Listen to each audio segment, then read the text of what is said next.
High বন্ধুরা, good morning. আশা করছি সবাই ভালো আছো। তো সকাল থেকে কি করছি আর কি রান্নাবান্না হচ্ছে সেটা শেয়ার করছি।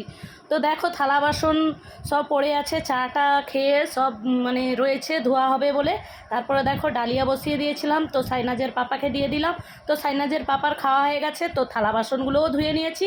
আর এখানে আছে মাংস, তো ওটা কপ্তা করবে বলে, টিকিয়া করব বলে রেখে দিয়েছি।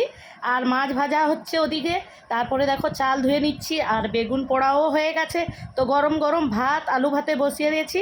তো মাংসটা বের করে নিয়ে আমি পেস্ট করে নিয়েছি, আদা রসুন পেঁয়াজ দিয়ে ভালো করে। তারপরে হলুদ লঙ্কা আর ধনে গুঁড়ো লবণ দিয়ে মাখিয়ে নিলাম। তারপরে লঙ্কা ভেজে নিলাম, আর বেগুনও খোসা ছাড়িয়ে নিলাম, সব কিছু জোগাড় করে নিয়েছি।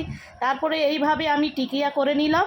তো এইভাবে আমার টিকিয়া কমপ্লিট হয়ে যাবে। তো বন্ধুরা, ভিডিওগুলো কেমন লাগছে কমেন্ট করে জানাবেন। চলো, ভালো লাগলে লাইক কমেন্ট শেয়ার সাবস্ক্রাইব করতে